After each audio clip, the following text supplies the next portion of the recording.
The views and opinions expressed on any program are those of the producers and/or the persons appearing on the program and do not necessarily reflect the views and opinions of FRC Media, Bristol Community College, or the City of Fall River.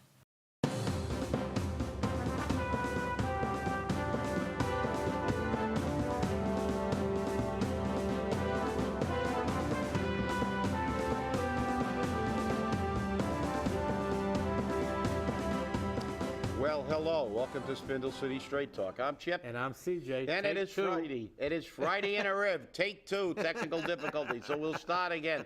We'll do the same. We'll start.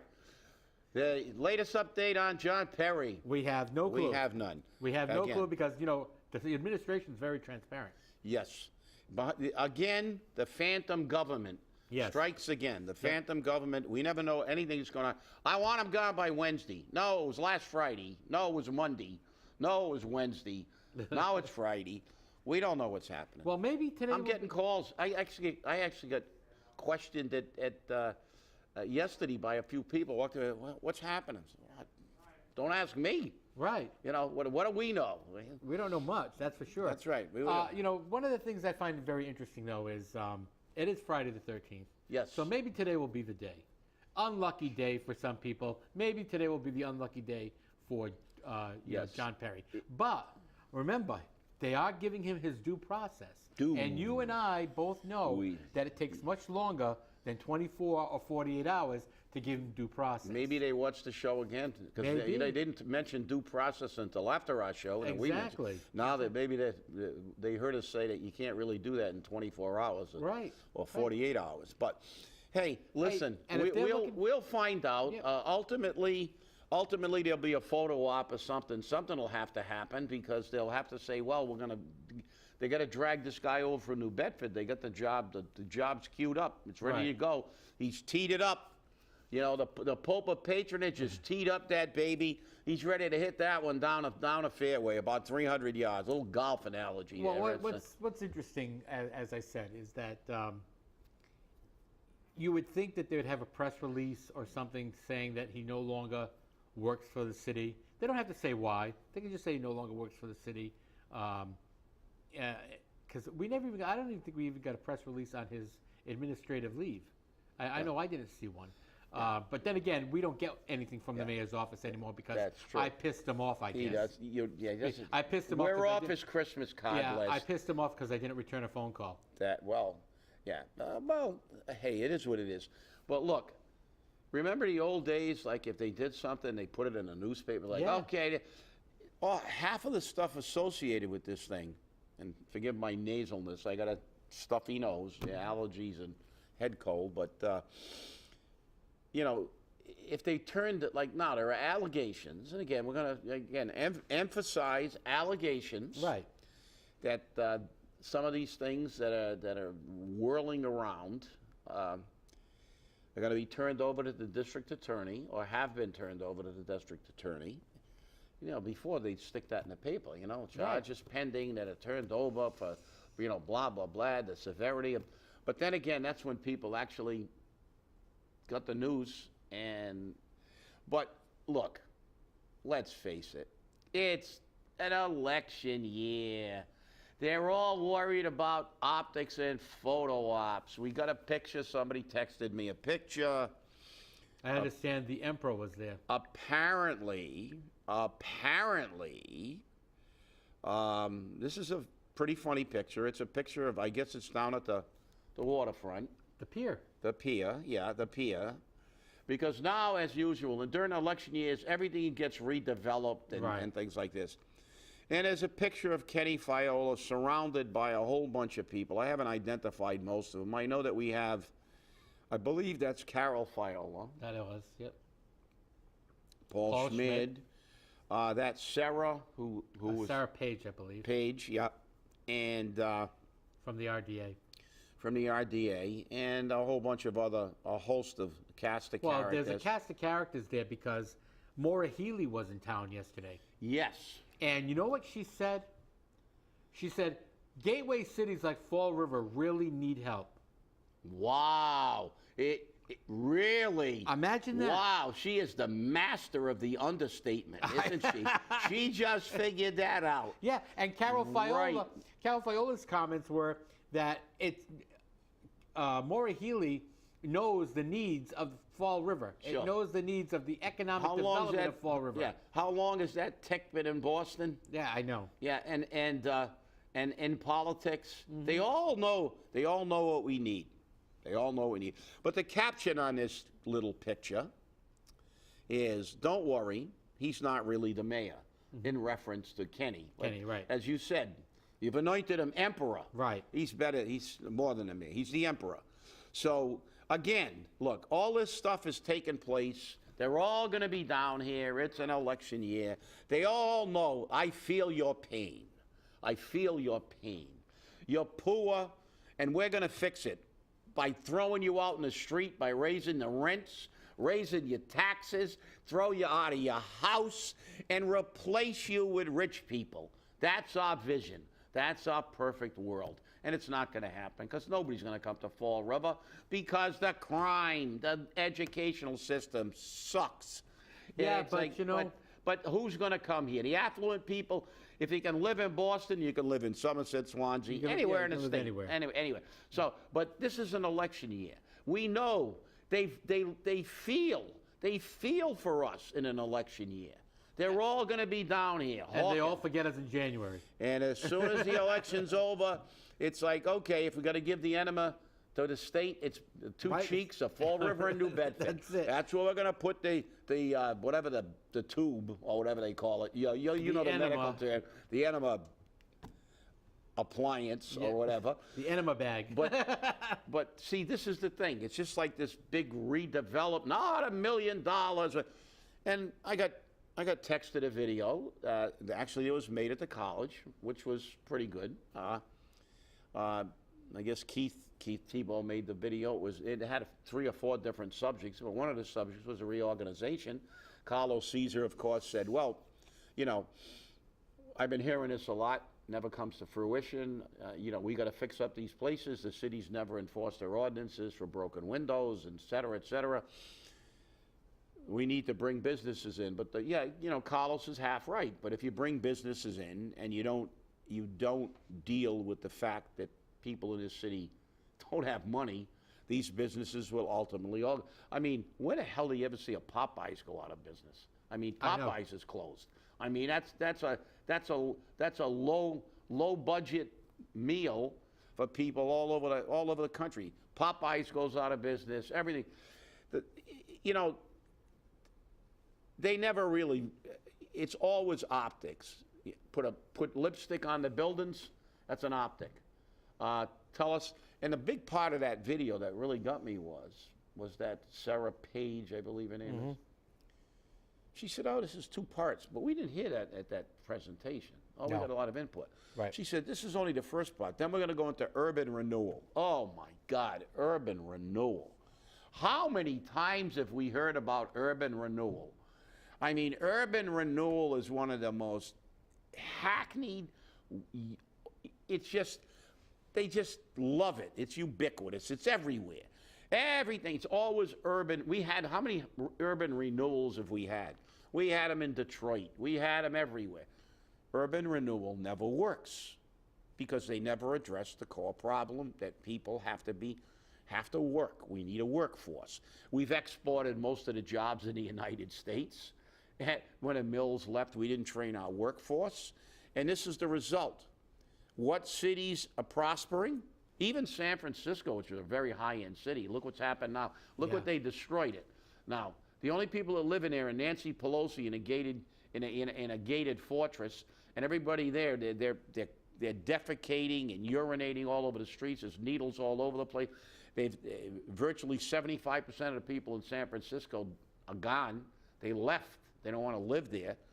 This urban renewal myth that they create. It's about the people. You've got to get them. We've got to undo 40 or 50 years of what happened because, and you know, thank you, pals, the Democrats, because I remember Bubba saying how great NAFTA was. And They exported all our jobs away. They're everywhere but the United States. Now all of a sudden, when they're in a tank for the midterms, they're talking about, we got to bring jobs made in America, let's do. They exported everything. I remember the con they ran in. This is going to be great for everybody. We're going to send the jobs to Mexico. That's going to elevate their wages, but it's going to be beautiful. It's a beautiful thing. No, they just exported everything. Everybody bailed. And guess what? The wages in Bangladesh, the wages in Mexico, they still suck. They don't make anything. They're not making anything. They're chained to a machine in China, working for like a penny a day. They didn't fix anything. The rich got richer, and this urban renewal crap, they don't deal with the real issue. The real issue is apprenticeship program. I saw I think it was Rhode Island again, talking about apprenticeship programs. Wow, how long have we been talking about this? Isn't it amazing?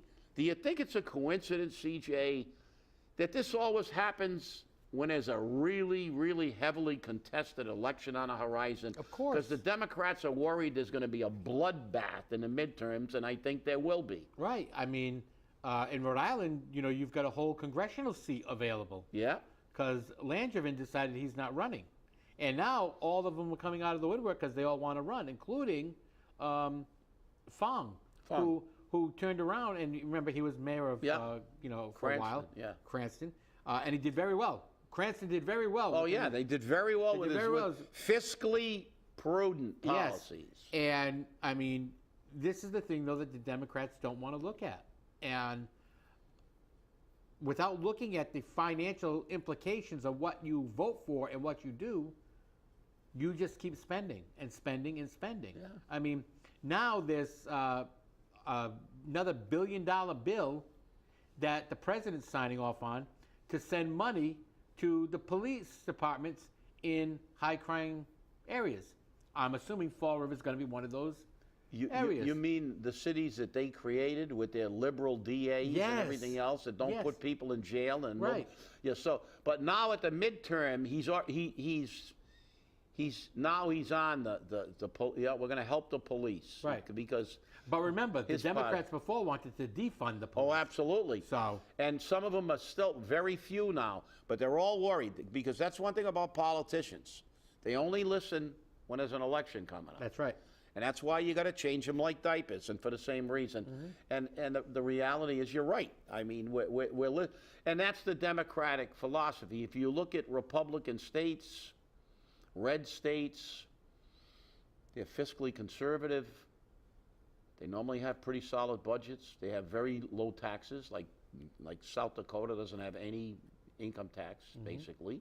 They're very business friendly, and that's the key. You go to the Democratic states, the Democrat philosophy is there's one solution to every problem. Create more jobs for our friends and throw money at it. And I mean, to this day, and raise taxes. The corn husker in chief of the United States is still blaming everything that he's done on Putin and the pandemic, which is a crap. It's a crock. It's crap. Now, we know that, listen, you look at every blue state, they're all in a tank. They got to be bailed out all the time because all they know how to do is throw money at a problem. Like now, we're going to throw all kinds of money out now. He caused inflation. I mean, look, you don't have to be Milton Friedman. I mean, this is Keynesian economics. The government's going to help, and the government can't help anything. If you want to screw something up, give it to the government. 57,000 people on a list of people who perpetrate fraud all the time were given billions of dollars in COVID relief. Now they're trying to get it back. One couple, as I said on the last show, got $18 million in COVID relief. You want to screw something up, give it to the government. They'll create such a bureaucracy that the right hand doesn't know what the left hand's doing, and we're toast. And that's the problem. The problem is you look at all these states, they're all in financial They all have financial problems, and their response is to print money. Well, that's why they don't teach history anymore. If you look at Germany, 1921, they began to try to print money to get out of their problems after World War I. By 22, the economy collapsed. This bird brain just keeps wanting to spend money, and he's going to spend our way out of a recession. And as Winston Churchill, the great Winston Churchill said, who was the beacon in World War II for England, said, trying to, spend and tax your way to prosperity is like standing in a bucket and trying to lift it with you in it. Yeah. You can't do it. These people are nuts, and all they're doing is creating. If you don't think, what is inflation? You give people money to spend, but you don't increase the goods, so the goods go up in price because now that's it. It's just simple capitalism.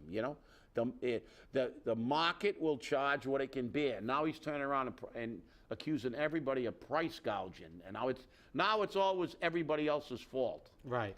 And it's crazy. But I've got to just quickly, and you can, because I said I'd do this on the other show and I didn't get to it.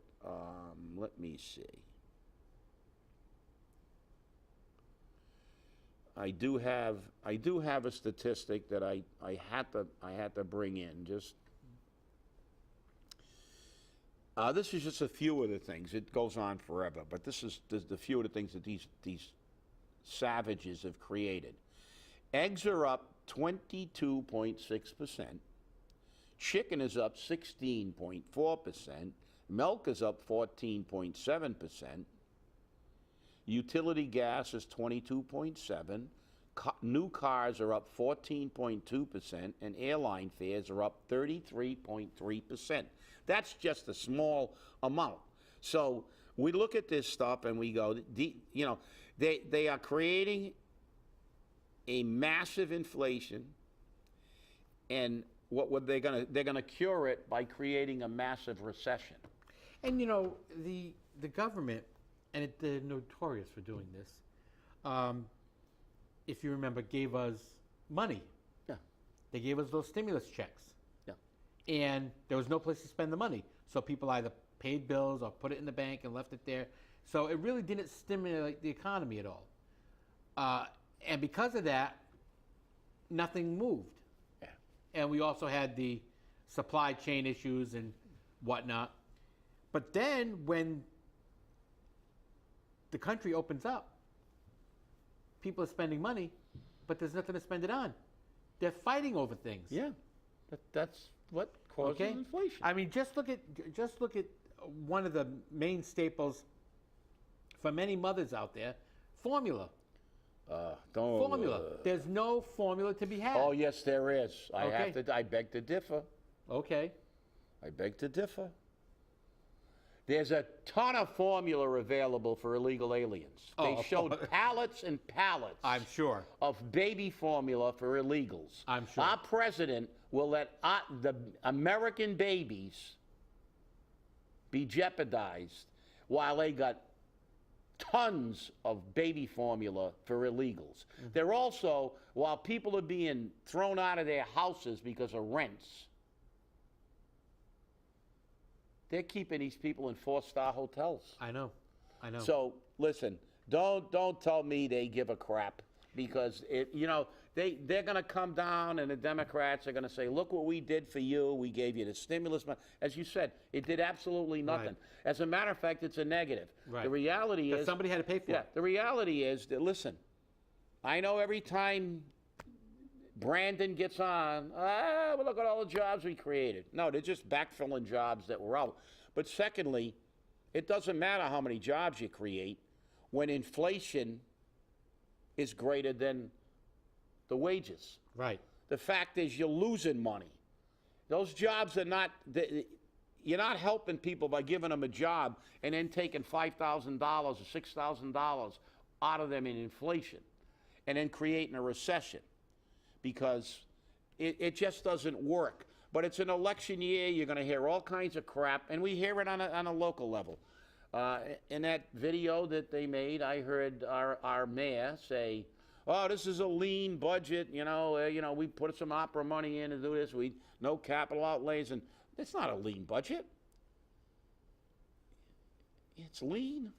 That's your definition of lean, is giving people $19,000 pay raises. I took care of some people that stayed with us through COVID. What else were they going to do? They work for the city. They're going to quit their job? You're going to reward them for doing their job. Okay. It's like saying, oh, wow, police and fire worked weekends and holidays. Imagine that. They always do. It's the job. The fact is, it's not a lean budget.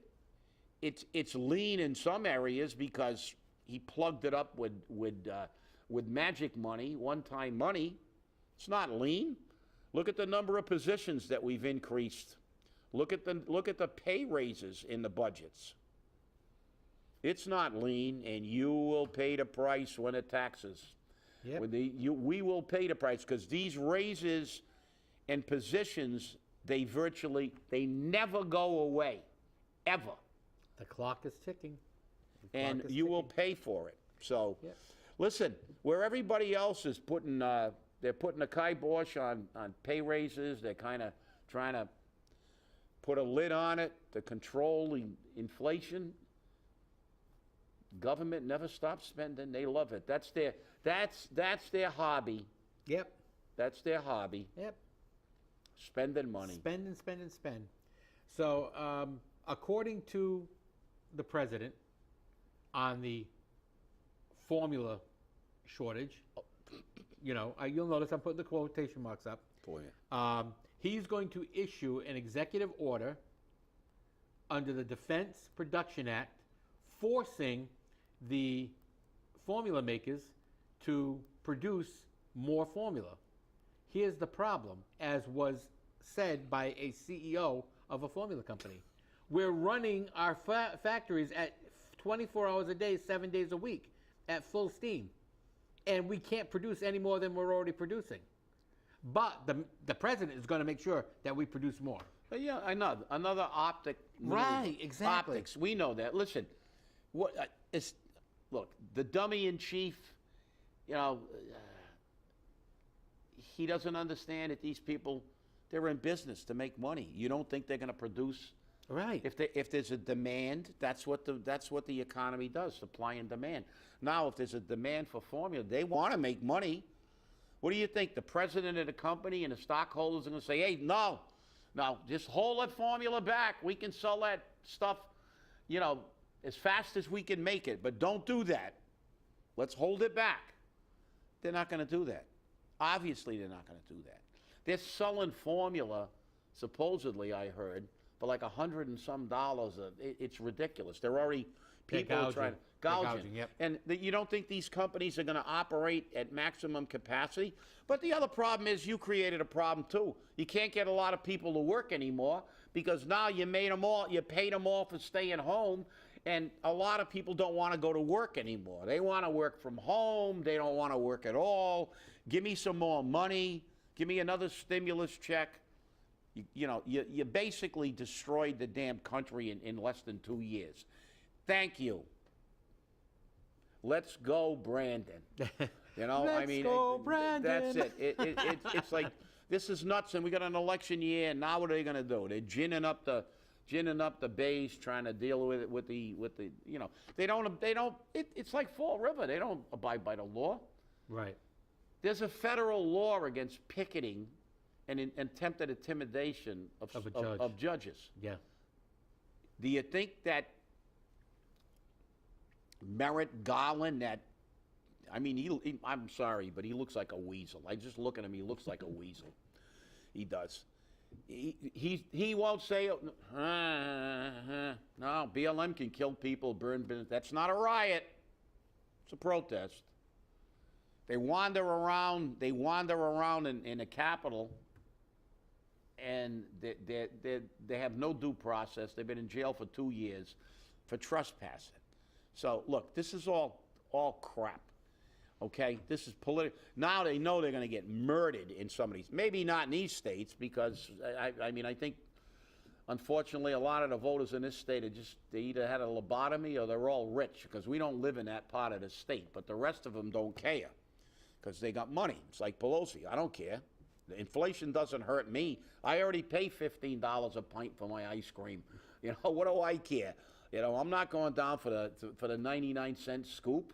You know, I got my $30,000 refrigerator to freeze my $15 a pint ice cream, and we don't care. But, you know, this is the problem.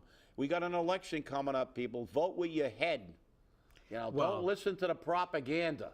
And remember, okay, even the Dollar Tree is not $1 anymore. Not $1.25 tree now. It's $1.25 tree. Yep, because of inflation. The tree grew another branch. Yep, it's the because quarter of inflation. branch. And before you know it, it'll be at $1.50. I know. Store. It's getting there. You know, it's getting there, and you know, we can't afford it.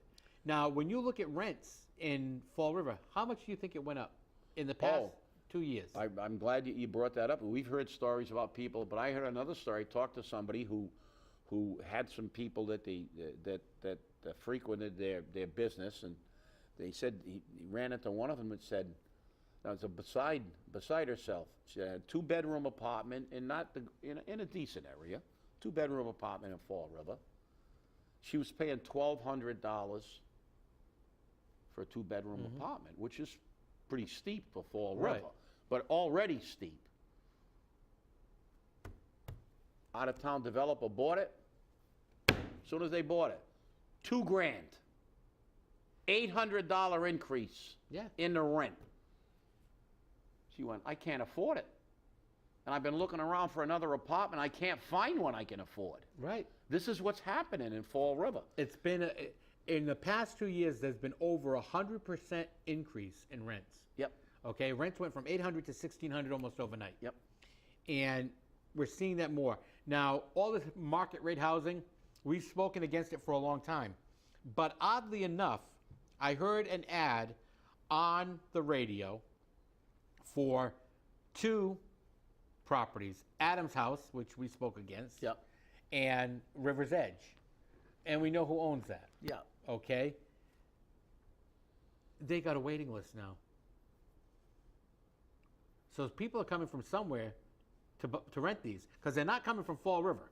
You know they're not coming from Fall River. So they're coming from somewhere to rent these. How long they're going to be here, I don't know.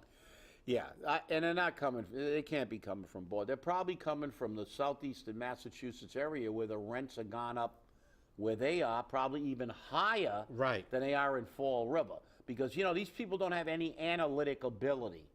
You think somebody in Boston that's paying $3,500 a month for an apartment is going to come to Fall River? No, they'll go to some places. But you got to remember, everything is relative. The fact is that if apartments in Somerset and Swansea, they were always higher than Fall River, have not gone up. They might have priced some of those people out. Now they're going to move to Fall River. But that's going to end quickly, because it's going to hit a saturation point. Right. So, well, if I was living in Boston, I'd go to Newton.